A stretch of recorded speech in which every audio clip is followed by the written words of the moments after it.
ৰাখো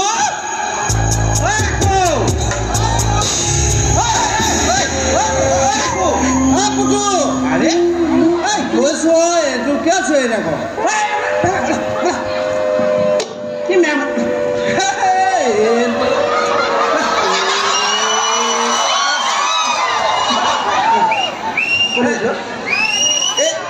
আমাৰ যে ৰোমেন কথা বিয়া পাতিবলৈ ওলাইছে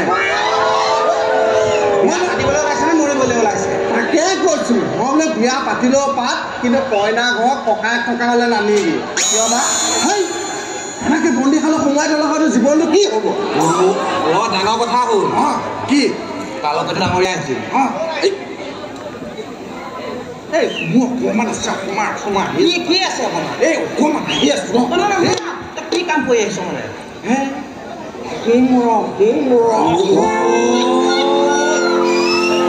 যুৱৰাজে গম পালে সুধাই দিব এই যুৱৰাজৰ কথা বাদ দে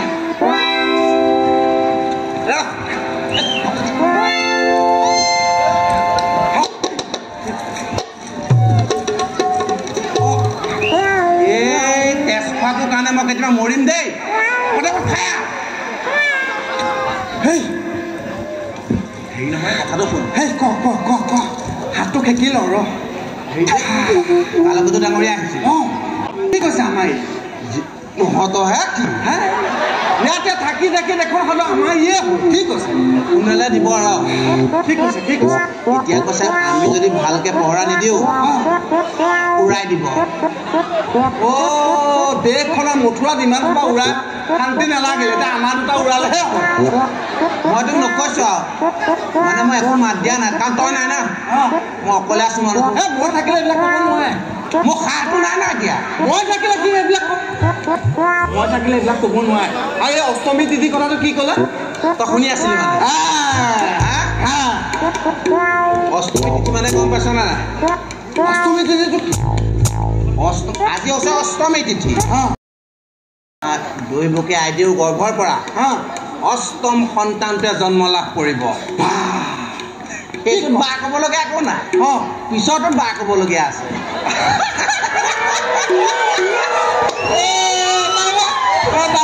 এইটো হোৱা বস্তু হৈ আছে আৰু বেয়াও লাগিব 7 ভাগটো হৈয়ে গ'ল 8 ভাগৰ পালে আচল কথাটো শুন এতিয়া ইতিমধ্যে খবৰ পোৱা মতে এই যে অষ্টম সন্তান ভাগ জন্ম হৈয়ে কংস যুৱৰাজক বোলে হত্যা কৰি দিব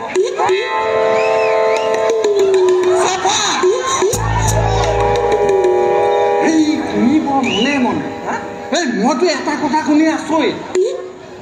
বাৰে শুনি আছো বোলে অষ্টম সন্তানে মহাৰাজক হত্যা কৰি জন্ম হৈ যদি কংস মহাৰাজক মানে মোমায়েকক হত্যা কৰে আৰু আমাৰ বয়সলৈ দেশত চাগে মোমায়েকবিলাক নাথাকিব একদম ঠিক কথা ধৰিছ মই আমাৰ বাইদেউ ল'ৰাটোক আহিব নিদিওঁ নহয় আজিকালি নিদিয় মহা এগালি কথা ভাগিনক বিশ্বাস নকৰিবি মই ক'লো নহয় মহাৰাজকতো হত্যা কৰাৰ কথা কৈছে মোকতো উধে মুধে গোটেইখন কাটি চিয়াচি কৰি পেলাব মোৰ পিতা আকৌ এতিয়াও কৈ পেলাই আমাৰ ঘৰত ছোৱালী এজনী লাগিছিলে মইতো দৰকাৰ নাই এইবিলাক ছোৱালীজনী বিলাক মৃত্যু মাতি ল'ব নোৱাৰে নহয় তোৰ আকৌ মাৰত এটা এই বুজা পোৱাটো ভাল লাগে ভাল মোৰ আৰু এটা কথা বুজি পোৱা নাই বুজা এই শিশুটোৱে মহাৰাজক হত্যা কৰিব বুলি কৈ দিলে আৰু মহাৰাজনো বিশ্বাস কৰি ল'ব লাগে নে নহয় তোক মই এটা কথা কওঁ শুন মহাৰাজ মানুহটো দেখাইহে একে মস্ত প্ৰকাণ্ড কিন্তু আমাৰ সমান নাই এইখন নাই মেইন কথাটো কি জানো এই যে সৰু ল'ৰাটো জন্ম হৈ যে মহাৰাজক হত্যা কৰিব বুলি ভাবিছে কেনেকৈ হত্যা কৰিব গৰ্ভৰ পৰা ওলোৱাৰ লগে লগে বা চুৰি কটাই লৈহে ওলাব যেন লাগিছে এইখন আকৌ কি চুৰি কটাই ল'ব তাকেইতো মোৰ মতে বেছি বটিয়াই দিয়ে চিলাই দিব নেকি মই বুজি পালোঁ নেদিয়া কটা এখন লৈ আহিব লাগিব সকলোতকৈ ডাঙৰ কথাটো কি জান কেঁচুৱা জন্ম হ'লে এইখিনি নাথাকিব দায়িত্ব দিছে ইয়াত আকৌ থাকিবি ক'ত দায়িত্ব দিলে বুলি কেঁচুৱা জন্ম হওঁতে এইখিনি নাথাকিবি কিন্তু কি দায়িত্ব দিছে গম পাৱ কি কেঁচুৱা জন্ম হোৱাৰ লগে লগে দৌৰি দৌৰি খবৰটো দিবগৈ লাগিব কেঁচুকে নকৰিবি কেঁচুৱা জন্ম হোৱা শুনিলে কিবা পলাই দিবি নাই নাই নাই তোৰ লগত পালাক গ'লে মই মৰিব লাগিব জন্ম হ'লে কিবা পলাই গুৰুত্ব সহকাৰে লোৱা নাই মই ক'লো চৰিত্ৰ অতি সুন্দৰ মই গম পাইছোঁ তোৰ ঘৈণীয়া চৰিত্ৰ পানী একেবাৰে প্ৰতীক ওলাই থাকে ওলাই থাকে কিন্তু কি কৰিবি ঐ কিন্তু মই এই ক্ষেত্ৰত মইনাকো কওঁ দেই সি অত বছৰ ঘৰত আছে কেলে যদি তাৰ বেয়া চিন্তা ধান্দা আছে নাই নাই খালি কিবা মন গ'লে মইনাকে কবি বোলে মোৰ সন্তান কেইটামানৰ কথা আৰু ভাবিছোঁ মইনাকে শুনাই ভাবি আৰু নিজাকে একো ভাবিব নালাগে মইনাক কথাটো কিয় চৰিত্ৰ নহয় জানো সেইকাৰণে কৈছোঁ হয়নে লোকৰ সংসাৰত যে সোমাই আছ নিজৰ সংসাৰখন মানে নকৰ কথাটো ক'লো বোলে মহাৰাজ মথুৱাতে ছোৱালী এজনী পাইছোঁ মহাৰাজে কৈছে একো কৰিব নালাগে মোৰ লগতে ওলাকে ঠিক ঠাক কৰি থৈ আছোঁ মহাৰাজ মানে আকৌ তোৰ লগত যাবলৈ সাজু হৈ গ'ল আৰু ৰথত উঠি গৈছোঁ বিশ্বাস নকৰ মই বিশ্বাস কৰিছোঁ মানে মই আচৰিত হৈছোঁ মহাৰাজে তোক ৰথত উঠাই লৈ গৈছোঁ লৈ গৈছে লৈ গৈ পেলাই তোক বহিছোঁ ছোৱালীজনী বৰ ধুনীয়া হয় আৰু তাই তোৰ চকুলে চাবিলে নাকলে চাবিলে ইমানে ধুনীয়া নে ইমানেই ধুনীয়া আৰু পিছত কি ছোৱালীজনীয়ে মোৰতো পচন্দ হৈ গ'ল ছোৱালীজনীয়ে আহিয়ে তোৰ তামোল পালে দি পেলাই কৈছে এখন খাপ গ্ৰহণ কৰ মই গোৱা মুখত সোমাই দিলোঁ ভাল কৰিছে মুখত শুব আকৌ এইখন গোৱা শেষ হোৱা নাই আকৌ ভনী একজন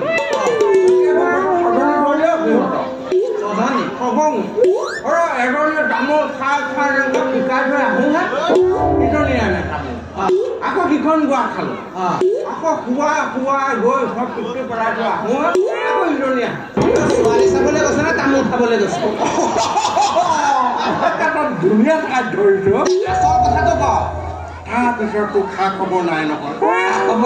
খা খবৰ নাই তোৰ ভাল দেখিলে চাগে ভাল দেখিছে মই তাকে খা খবৰ এটা ল'লোঁ মই মোকতো কিহত অপচন্দ কৰিলে হে তেতিয়া কৈছে কি কৈছে আমাৰ ছজনীয়ে যাবলৈ মন নহয় মই কৰিছোঁ মই এই কথাটো বিশ্বাস কৰা নাই কিন্তু সিহঁত যে মূৰ্খ সেই কথাটোত মই বিশ্বাস কৰিছোঁ নহয় বাকী হেৰি তাৰপিছত এইবিলাক ধান্দা বাদ দিলে নাই মহাৰাজে শেষত কৈছে কি কৈছে বোলে ৰাখো বোলে বিয়া পাত ছোৱালীজনী নেপাওঁ তেতিয়াহ'লে আমাৰ এইকে বিয়া পাতিব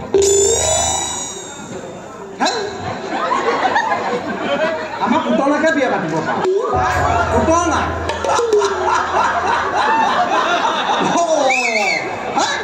এটা হাঁহিবলৈ কি হ'লে ইমান ধুনীয়া ছোৱালীজনী তোলে আহিব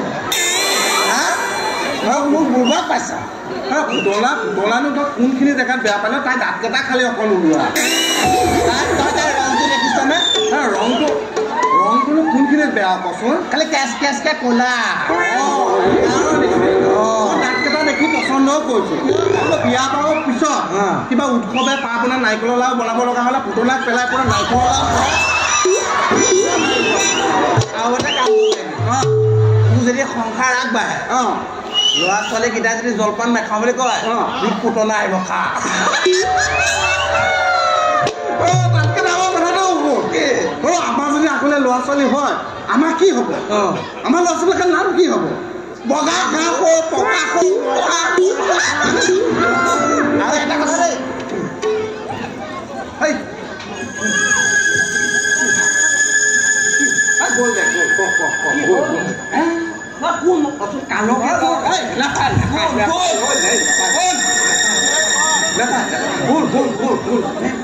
মই ৰৈ আছো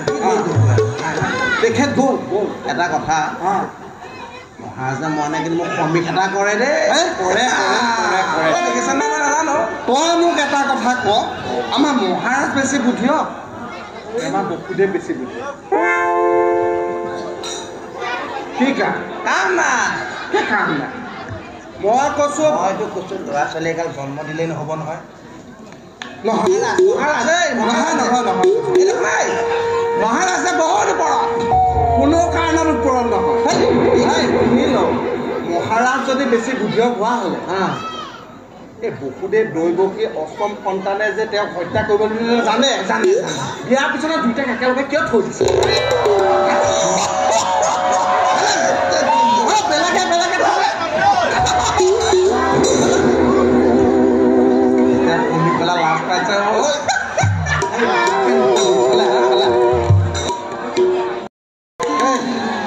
বাকী আমি মানে মোৰ ভয়টো লাগি আছে দেই কিবা কাৰণত যদি হস্কিল মস্কিল হয় নেলুকেইটাটো ইয়াতে সৰি পৰিব কথা পাতে বতৰটো ক'লা মোলাকৈ আহিছে মই আকৌ কোমোৰা অকণ পান কৰি দিলোঁ যে অকণ টোপনিটো একে ঘেৰি ধৰিছে মানে মই মহাৰাজক ক'ব লাগিব তই খাই আহিছোঁ বুলি নাই